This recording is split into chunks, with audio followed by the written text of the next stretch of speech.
My girlfriend said, I need a no-contact break to find myself. I replied, I support your journey. Then I found her dating profile, moved all her belongings into storage, and changed the locks. She was left frantically banging on my door when she returned. I, 32 male, am or was a planner. I planned my finances, my career, my vacations. I thought I had planned my life. The centerpiece of that plan was Alexis, 30. We'd been together for 4 years, living together for 3 in an apartment that is, thankfully, solely in my name. 2 weeks ago, she sat me down on our gray linen sofa, the one we supposedly picked out together, though I remember her texting through most of the showroom visit. Logan, she started, her voice doing that soft, serious thing it does when she's about to ask for something she knows is unreasonable. I feel lost. Like I don't know who I am outside of us. I waited. I'm good at waiting. It's in the quiet moments that people reveal themselves. I need a break, she said, looking at a spot on the wall just past my ear. A real break. No contact. I need to go stay with my friend Gabriella for a few weeks, maybe a month, and just find myself. For my own good. For our own good, in the long run. The pain was a sharp, cold thing in my chest. A physical presence. But I've always believed that hysterics are for amateurs. My face, I'm told, is very good at being still. Okay, I said. The single word felt like swallowing glass. If that's what you need, I support your journey. She seemed almost disappointed by my lack of drama.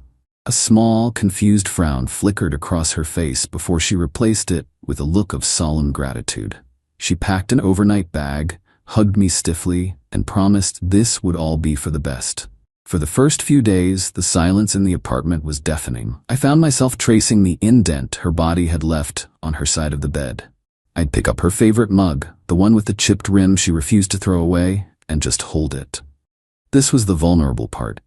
The part where the strategist in me was still asleep, and the man who was in love was bleeding out. Then came the email.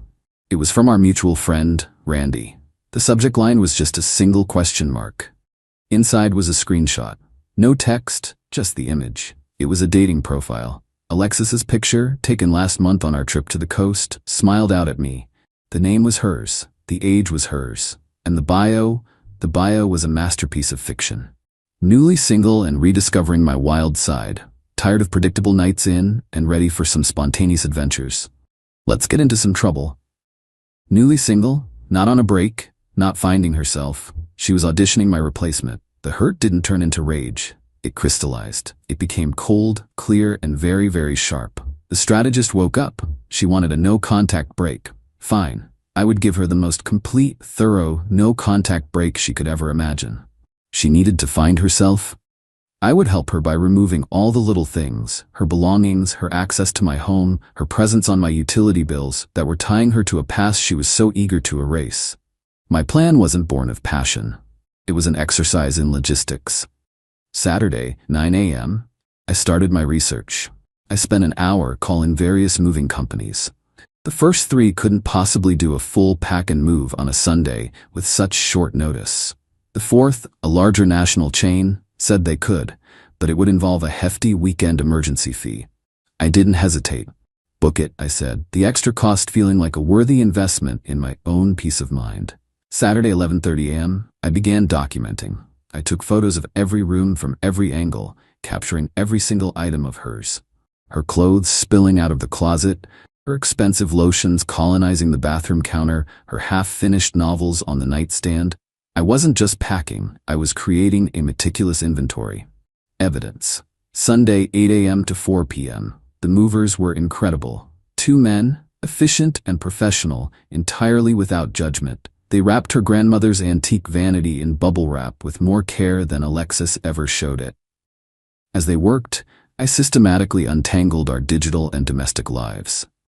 I removed her from my Netflix, my Amazon Prime, my premium Spotify account that she used constantly. I went through our shared Google Photos albums, downloaded archival copies of everything for my own records, and then methodically removed her access privileges. I drafted an email to our landlord, providing a formal notice that my cohabitant, Alexis Vance, had vacated the premises permanently as of this date, and requested confirmation that she held no tenancy rights. Sunday, 5 p.m., the apartment was empty of her, eerily so. It felt bigger, colder. I stood in the middle of the living room, the echo of my own breathing the only sound. The pain was still there, a low hum beneath the surface, but it was now overlaid with a profound, chilling sense of purpose. Sunday, 5:30 p.m. I called a 24/7 locksmith. By 7 p.m., the locks on my apartment door were changed.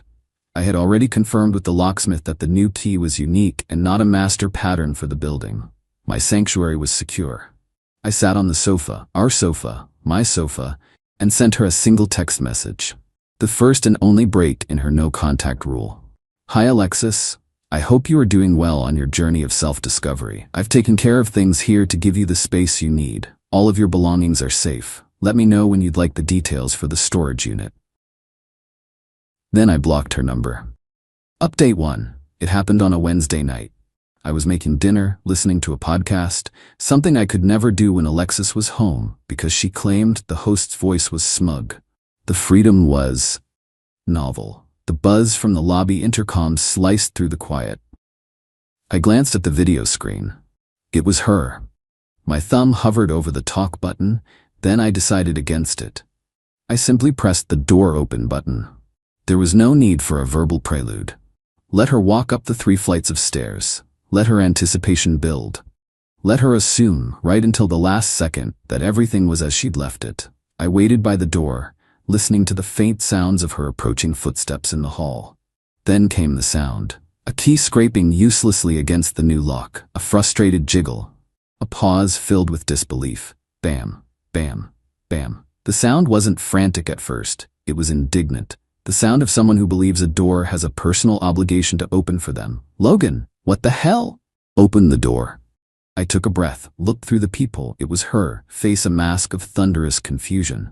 And she wasn't alone. Standing a few feet behind her, trying to look casual but failing spectacularly, was a guy. He was handsome in a generic gym bro sort of way, with carefully styled hair and muddy Adidas sneakers that I knew would have ended up on my new rug. This must be the spontaneous adventure. I opened the door, but only by the length of the security chain. What is this? Why did you change the locks? She demanded. I told you I took care of things, I said, my voice even. You wanted no contact. I facilitated that. By locking me out of my own home? She screeched, the word my doing a lot of heavy lifting. The guy behind her, let's call him Vincent, took a step forward, puffing out his chest. It's not your home, Alexis, I said calmly. You don't pay the rent. Your name isn't on the lease. You said you were leaving to find yourself. I assumed you meant it. I was coming to get my laptop and my good coat. Her eyes were wild. You can't just do this. I didn't. All of your belongings, including your laptop and your coat, are safe. They're in a climate-controlled storage unit. I paid for the first month, plus the premium weekend moving fee. Here's the key and the address. I had the envelope ready. I tried to pass it through the gap. She wouldn't take it. Vincent stepped up. Hey man, I don't know what your problem is, but you need to let her in to get her stuff. He had that easy, unearned confidence of a man who's never faced a real consequence. Her stuff isn't here, I repeated, looking him directly in the eye. And who are you? He smirked. I'm Vincent. We met on Hinge. The sheer breathtaking audacity of it. He said it like an introduction. Alexis flinched, finally having the grace to look embarrassed. So you're the spontaneous adventurer, I said, a small cold smile on my lips. From her dating profile, the one that says she's newly single. The color drained from Alexis's face.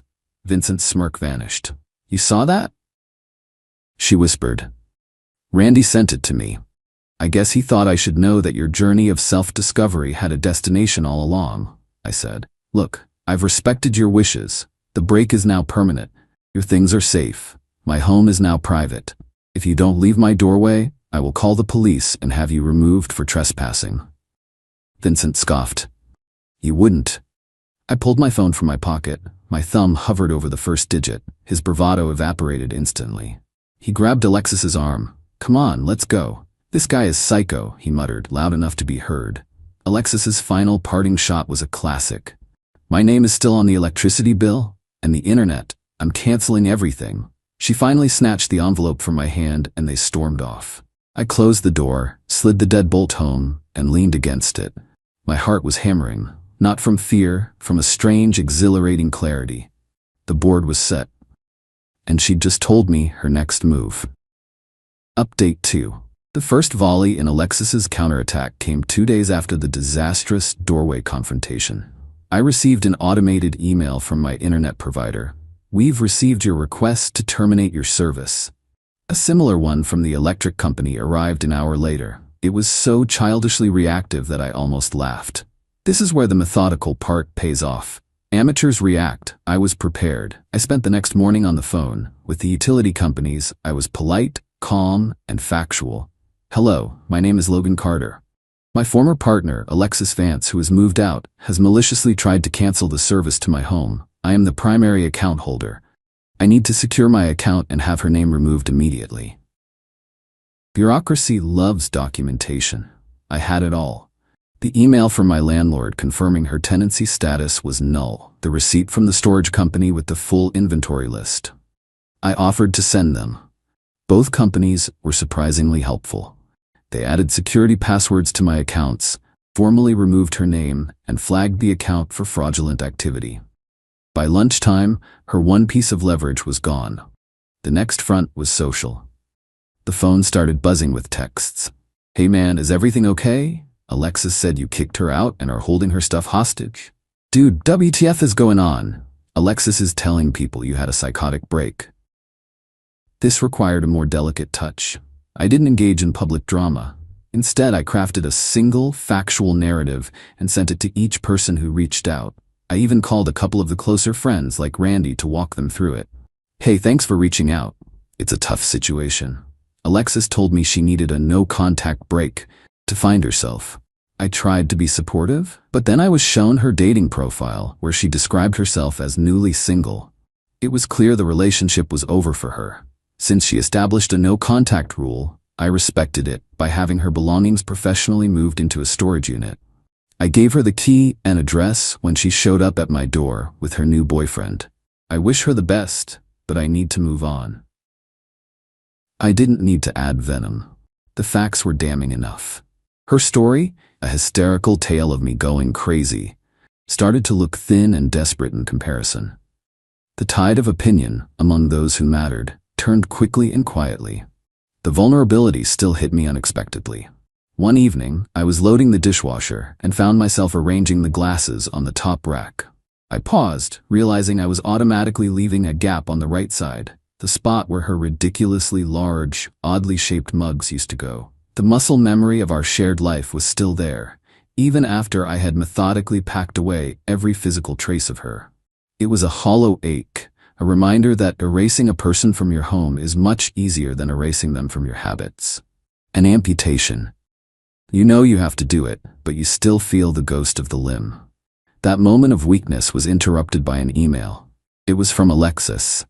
The tone had shifted from screeching to a kind of legalistic entitlement. Subject: formal demand for financial reimbursement.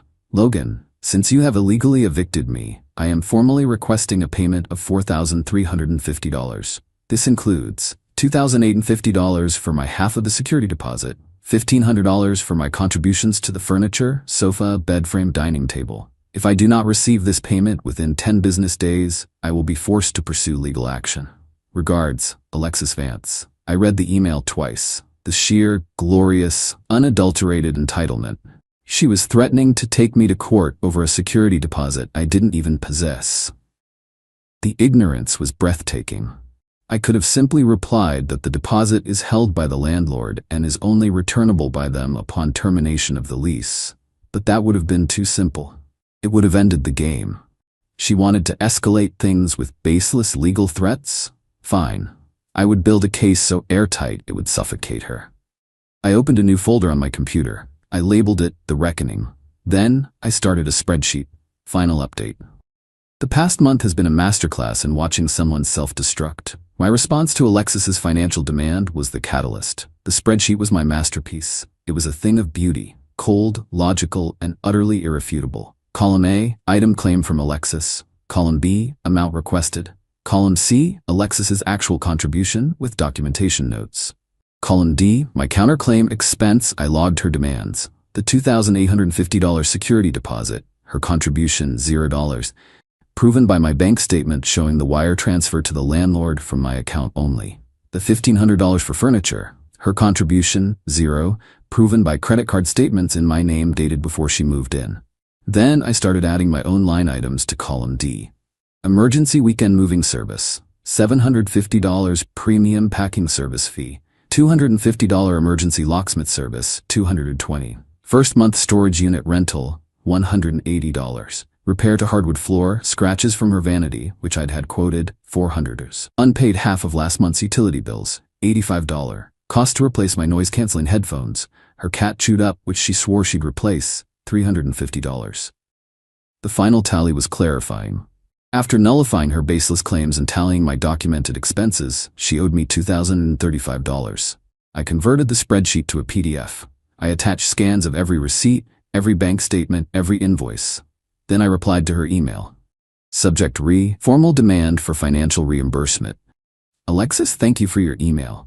Please find attached a detailed spreadsheet outlining the financial realities of our cohabitation and its dissolution. All figures are supported by the attached documentation. As you can see, your financial claims are without merit. Furthermore, you have several outstanding liabilities totaling $2,235. A note on the security deposit. As per standard rental law, this is held by the landlord and is only disbursed by them upon the termination of my lease. Your name is not on said lease. I have no desire to pursue you for the money you owe me. I will consider the debt settled in exchange for your agreement to cease all contact. Should you choose to proceed with legal action, please be advised that I will be filing a countersuit for the full amount owed. I am confident in my documentation. Regards, Logan. The silence from her end was absolute. No reply. No small claims filing. The war of attrition was won on that front. But a new front had opened at work. I discovered Vincent, the hinge date, worked in the sales department of my company. He started making my life subtly difficult, accidentally leaving me off important email chains, making snide comments by the coffee machine. The escalation came when he tried to get me pulled off a major project by telling our shared director that I was unstable and distracted due to my messy breakup. He underestimated me. He didn't realize he was dealing with a strategist. I didn't confront him. I just documented. I requested a private meeting with my manager and an HR representative. I walked in with a folder. I'm in a difficult situation, I began calmly. A personal matter has been brought into the workplace by another employee, and it is now constituting harassment.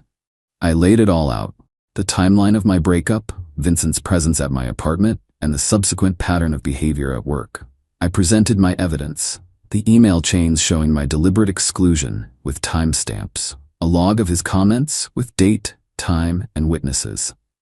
I explained that his attempt to paint me as unstable to our director was a malicious fabrication designed to harm my professional standing, stemming directly from a domestic conflict he had inserted himself into. The HR rep, a woman named Judith, with sharp eyes, listened without interruption.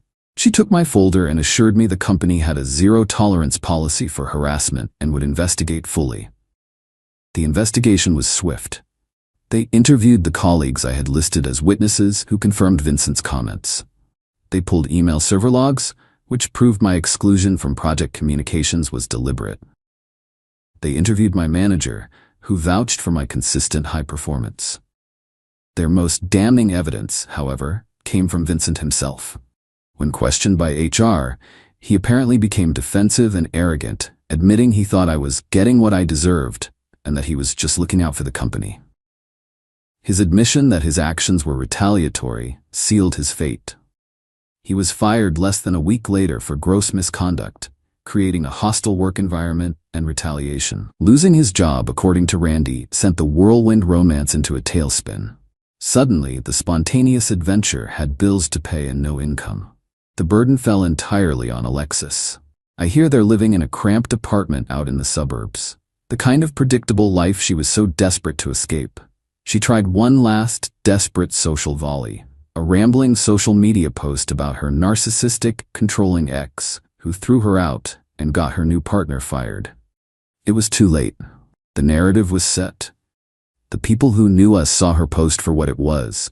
The bitter, revised history of someone who'd been caught and refused to take an ounce of responsibility. She never claimed her things. After the second month went unpaid, I got a notice. I could have let it all be auctioned off, but that felt messy. So I paid the bill, emptied the unit myself, donated the furniture and clothes to a women's shelter, and put her few sentimental items into a smaller locker. I sent the key to her mother with a simple note, Alexis's personal keepsakes. That was my final move, an act of closure that was also a final, quiet statement. I am a reasonable man. The quiet in my apartment is now peaceful. The space is mine, completely. I've started seeing someone. It's new, and it's slow, and it's built on honesty that feels revelatory. I saw Alexis once, a month ago, at a grocery store. Her eyes were dull, her shoulders slumped. She was wearing a cheap-looking coat. We made eye contact. I saw a flicker of hatred in her eyes.